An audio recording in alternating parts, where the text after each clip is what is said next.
Чүй областынын Москва районундагы Ак Суу айылы. Элек жергесиндеги жашоо балдардын кыйкырыгы жана күлкү шамына бөлөнүп турат.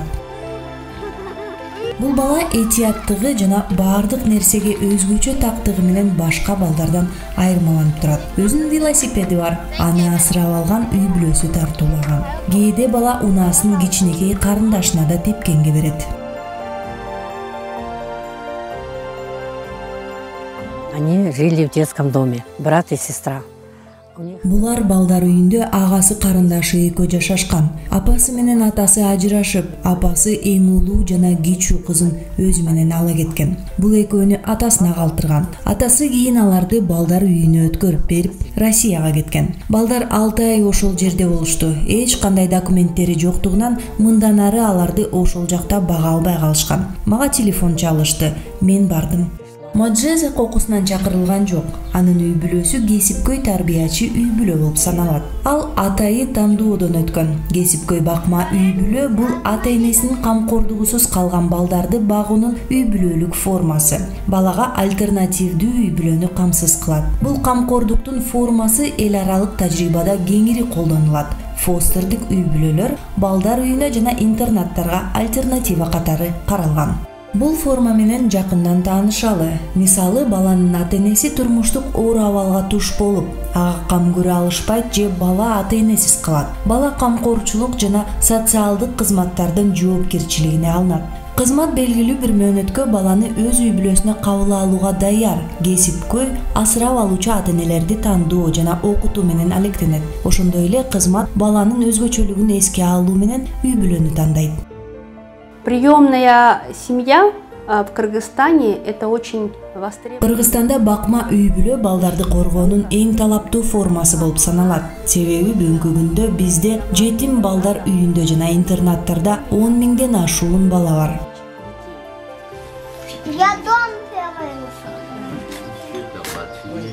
Бул үй бүлө патронаттык кызматтын иш жүзүндө кандайча иштеринин көрсөткүчү. Жалпысынан фостердик үй бүлөнүн 3 баласы бар. Тасма тартылып жаткан учурда агасы менен карындашы бул жерде 6 айдан бери жашаары белгилүү болду. Дагы 3 айлык кызы менен тааныштык. Ата-энелер балдарды багууга кеткен чыгымдардын ордуна жөлөк пул алышат. Ошол эле учурда алар асырап алган ата-энелердей болуп, балдардын тагдырын чече алышпайт. Маанилүү чечимдерди камкордукка алган органдар кабыл алат. Ал эми баккан ата-энелер баланын керектөөлөрүнө ылайык жашоо, тамак аш, билим жана тарбия менен камсыздашат. Сначала они, конечно, плакали. Алгач албетте ыйлап ал жака баргыбыз келбейт дешти. Анан үйгө келишкенде көрүштү, көндү. Башында бала үйдөн такыр чыкпай жатты. Коркту окшойт. Мурунку жеринде бирөөлөр уруп сабаса керек. Коңшулардын балдары жүр ойнойбуз деп чакырышты. Ал сыртка чыгып, жок барбайм, коркуп жатам. Алар уруп кетишет дейт. Мен аны сыртка алып чыгып, балдар менен жай отуруп, урбагыла, ынтымактуу ойногула деп сүйлөштүм. Балдар бат эле дос болуп калышты. Эми мынтип баары чогулуп ойношот. Таң атпай эле оюнга чакырып келишет.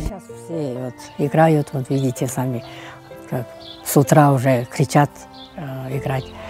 Вот. А девочки... Кыздар болсо эртели кеч жанымда. Сыналгы көрөбүз, ойнойбуз, жазабыз, окуйбуз. Мына ушундай.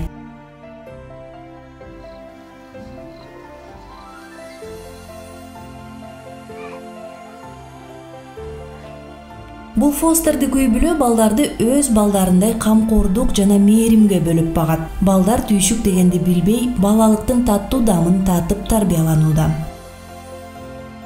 Балдарды асырап алган ата-эне Вундер Люлёза өзүнүн жеке бакчасында багбанчылык менен алектенсе, балдарды сөзсүз кошо ала жүрүп, өсүмдүктөргө кантип кам көрүүнү жана албетте кантип түшүм алууну көрсөтөт.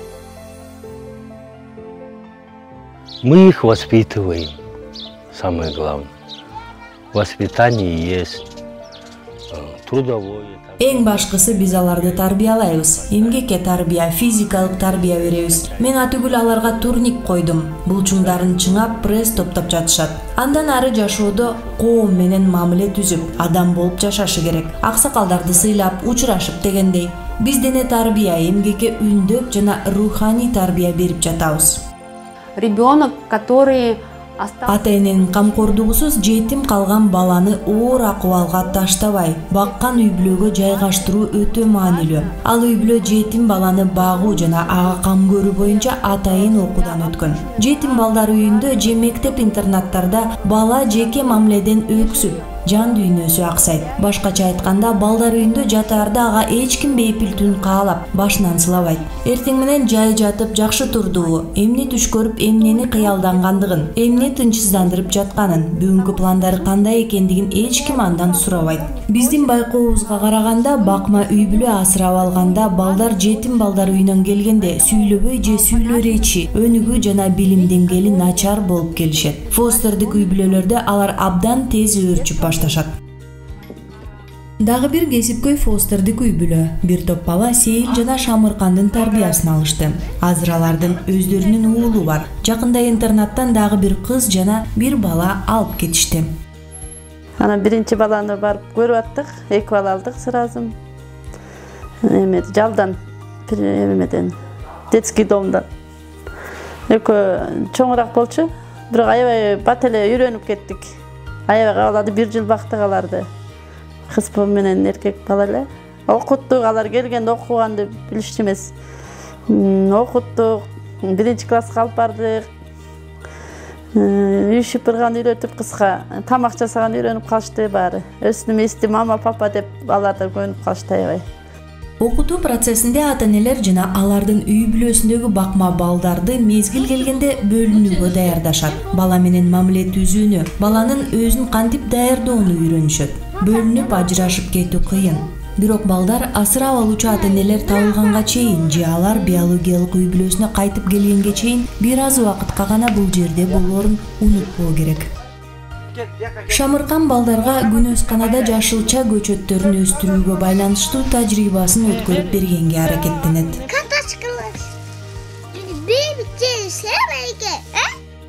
Балдар үйүндө кичине баягы көпчүлүк да. Үйдө чаканыраак болгондо көңүл да көбүрөөк бурулат. Сабакка дагы кандай муктаждыкка болсо дагы аябай көңүлдүү болуп калат. Анткени булар биз детдомдобуз деп өзлөрүндө психология жагы да бузулат экен. Үйдө болгондо башкача сезимде болот экен да, буларчы өзгөрүлүп, эркелеп, сабак окуганга, билимге жакшы умтулуусу жакшы болот экен негизи. Анан балдардын негизи психологиясы боюнча баягы негизи айтпай негизи мээрим эле экен. Негизи мээрим. Мамлекеттик деңгээлде интернаттык типтеги мекеменин пайдасы күмөндүү деген түшүнүк мурунтан бери эле болгон. Дүйнөлүк тажрыйба көрсөткөндөй, мындай казарма шартында жашоо балдардын ден соолугуна да, жалпы өрчүсүнө да зыяндуу. Келечекте Кыргызстанда балдар үйлөрү жана интернаттар болбошу керек. Балдар үчүн эң негизгиси балдар үй-бүлөдө тарбияланыш керек. Анан эгерде балдардын үй-бүлөсүнөн ажырап калган болсо, турмуштук оор кырдаалда калган болсо, анда ал балдарды мына буга чейин ошо интернаттык мекемелерге жайгаштырып келген. Азыр биз мына 2018-жылдан бери чоң реформаларды жүргүзүп атабыз интернаттык мекемелер боюнча. Анын үстүндө биздин министрлик ушул альтернативдик башка кызматтарды көрсөтүүнүн үстүндө иштеп атат дагы. Балдарды биз фостерлик багып алуу үй-бүлөлөргө жайгаштырабыз. Асырап алуу боюнча иш жүргүзүп атабыз, чоң реформаларды жасап. Мына бүгүнкү күнү азыр 34 үй-бүлөдө 63 бала тарбияланып атат ушундай фостерлик үй-бүлөдө. Наша организация считает, что биздин уюм Кыргызстанда ар бир баланын үй-бүлөлүк шарттарда жашашы үчүн балдар үйлөрүнүн жана интернаттардын тутумун реформалоо керек деп эсептейт. Ошондой эле албетте биологиялык үй-бүлөнү колдоого көңүл буруу абдан маанилүү. Эгерде үй-бүлө кандайдыр бир себептерден улам баланы өз алдынча тарбиялай албаса же балага биологиялык үй-бүлөдө кандайдыр бир коркунуч жаралса, анда албетте бакма үй-бүлө балага альтернатива болушу керек. Багып алган үй-бүлө мамлекеттик коргоонун бир түрү. Биздин өлкө интернат түрүндөгү мекемелерди реформалоо үчүн 1000ден ашык патронаттык үй-бүлөлөрдү түзүшү шарт. Приемная семья – это та услуга, которая даст возможность ребенку обеспечить Фостердик үй бүлө балага үй бүлө чөйрөсүн камсыз кылууга, үй бүлөнүн моделин көрүүгө мүмкүнчүлүк берген кызмат. Ата-эненин функцияларын түшүндүрүү, үй бүлө эмнеден турарын, анын кандайча иштешин үйрөтүп, баланы ушул бойдон өз алдынча жашоого, турмуш курууга даярдайт. Тарбиялаган ата-эне деген ким? Башка бирөөнүн баласын өз баласындай тарбиялап, ага кам көрүп, бардык тобокелчиликтерди эске алуу менен жоопкерчиликти мойнуна алган адамдар. Алар ата-эне болуу чечимине өтө жооптуу мамиле кылышы керек. Бала бакма үй бүлөгө бир нече саатка, бир күнгө, бир айга, 6 айга же бала эрезеге жеткенге чейин жайгаштырылышы мүмкүн. Бир үй бүлө 3 балага чейин кабыл алат. Фостердик ата-энелер белгилүү бир талаптарга жооп берип, окуудан өтүшү керек. Члены семьи не должны иметь судимости. Үй бүлө мүчөлөрү мурун соттолбой, эч кандай өнөкөт оорусу болбошу үчүн медициналык кароодон өтүшү шарт. Өз үйү, жашоо аянты болушу керек. Баланы өзүнчө бөлмө, ойночу жай, уктай турган жай менен камсыздоосу зарыл. Эң негизгиси бул үй бүлөнүн бардык мүчөлөрүнүн баланы кабыл алууга каалоосу жана макулдугу болушу керек. 30 жашка толгон, бирок 65 жаштан ашпаган, атайын окуудан өтүп, бааланып, тандалган жана балдарды коргоо боюнча ыйгарым укуктуу органдан фостердик ата-эне болууга мүмкүнчүлүгү жөнүндө корутунду алган Кыргыз Республикасынын жарандары гана бала багып алууга укугу бар.